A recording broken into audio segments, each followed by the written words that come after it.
Keon Coleman as a draft prospect. There were a few red flags to his data or to his production. One thing that I think is concerning is he did not separate well against man coverage. Keon Coleman has some coachable deficiencies, and I believe these deficiencies are going to dictate what Joe Brady and the Buffalo Bills' offensive plans are for 2024. He only gets to the 51st percentile, I think, in terms of separating against man coverage.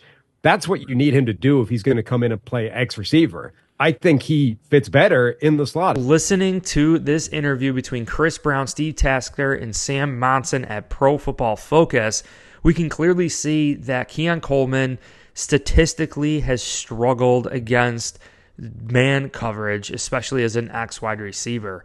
And I think obviously getting off press at the line of scrimmage is another area that Keon Coleman needs to improve.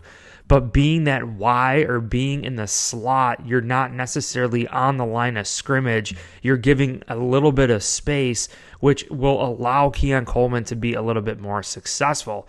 Now, the concern here that Sam Morrison brings up is the fact that he is concerned about how the Buffalo Bills and Joe Brady are going to implement Keon Coleman. Will we just force Keon Coleman to fill the role of Stefon Diggs and play that X wide receiver and not do anything else with him? And just from our understanding and knowing Sean McDermott and Joe Brady and what we're trying to implement here in Buffalo, we know that's not going to be the case. We're going to put Keon Coleman in the best position to succeed. Whether that is just the Y, whether that is in the slot, Keon Coleman is going to be given some space at the line of scrimmage in order to ball out. But per the stats and per his abilities, yes, at times he is going to be that X. But what happens during his rookie year, he's going to progress and get better with this deficiency. We bring in players with coachable deficiencies, and Keon Coleman is going to have to work on this throughout his career, and he's going to get better at this without a doubt. And even Gabe Davis struggled with it too. Gabe Davis was really working hard year after year to be good at the line of scrimmage, to be good off press. And I really believe Keon Coleman this upcoming year, he's going to be tasked with playing the X. He's going to be tasked with playing the Y. He's going to be in the slot. We're going to mix and match Keon Coleman around based on matchups and who we feel as though we can exploit the most on these opposing defenses. This article clearly states what Keon Coleman is going to present for the 2024 Buffalo Bills. Clearly parting ways with Stefon Diggs and parting ways with Gabe Davis. Keon Coleman was brought here to take and split both of those duties because he has the body type of a Gabe Davis, and he has still somewhat a skill set around Stefon Diggs. He could be an X, he could be a Y, he could split those job duties, and you can clearly see here that Keon Coleman profiles to be a third wide receiver, viable rookie, capable of leading his team in targets this upcoming season. Diggs had a 79 Pro Football Focus rating and Gabe Davis at 68.7. They both ranked tied at 24th and 52nd overall of the best wide receivers in the NFL who had 65 targets or more. And you can see here that Keon Coleman successfully operated at both depths last year in college, producing a 12.4 average yards per target, and you could see that he ranked 19th among the 48 Power 5 wide receivers with at least 85 targets,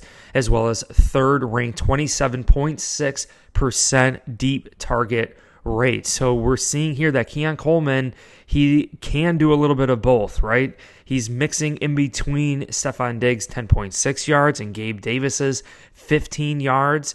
So I think he's right in the middle there, and he's going to offer both duties here for the Buffalo Bills, being a deep threat, but also fighting underneath. This article goes on to say that he got no help from his college quarterback, Jordan Travis, whose weak arm and flawed fundamentals were really highlighted and really hindered the ability of Keon Coleman. So you could see that Coleman caught just 57.5% of his targets, which was the fourth worst amongst qualifying wide receivers, but he did haul in 94.3% of his targets deemed to be catchable, which was the eighth best. But we know that Gabe Davis and Stefon Diggs on routes of 10 yards plus downfield really, Stefon Diggs was being tasked with these high-value routes over the middle, while Davis was tasked with stretching the field along the perimeter and creating those openings in the middle. But now Keon Coleman is equipped to split time in both roles,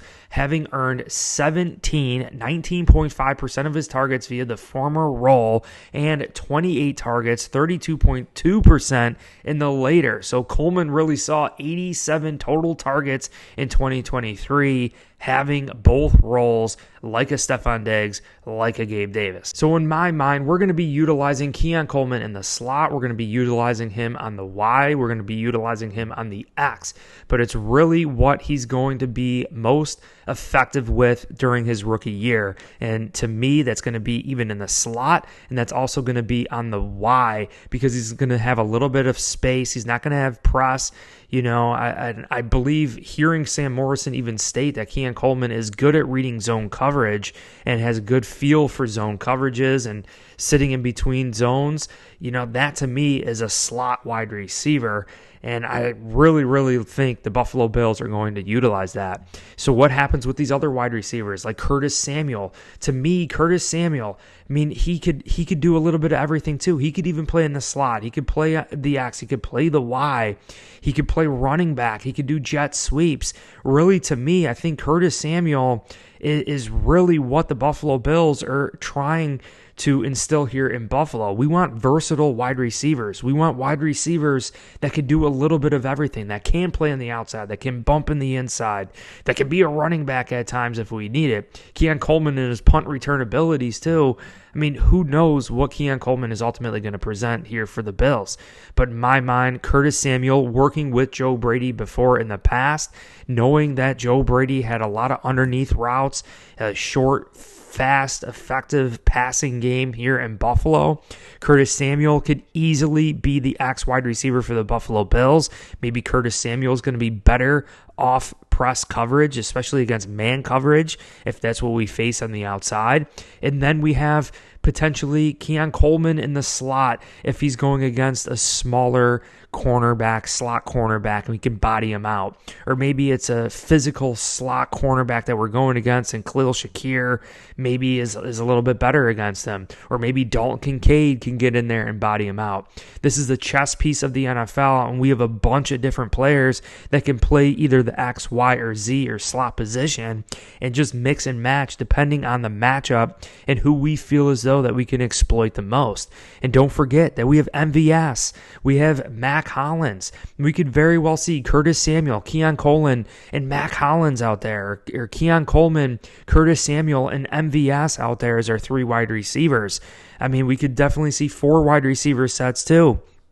And I really am loving what the Buffalo Bills have done here. I think it really starts with what our players do best, understanding Keon Coleman and his coachable deficiencies, and then pairing that with the other players on this team, like MVS, like Curtis Samuel, like Mack Hollins, like Khalil Shakir, Dalton Kincaid. I mean, Josh Allen has a wealth of talent, a wealth of different skill sets on this team, and a way in which we can exploit every single defense that we go against here in 2024. But if you guys appreciated this video, make sure you hit like, subscribe for future content. Appreciate every single one of you. Also check the link in the description of Course Careers. You guys could get an online certificate to land a remote, high-paying career immediately. So I appreciate you. If you enjoyed this video, hit like, subscribe, and go Bills.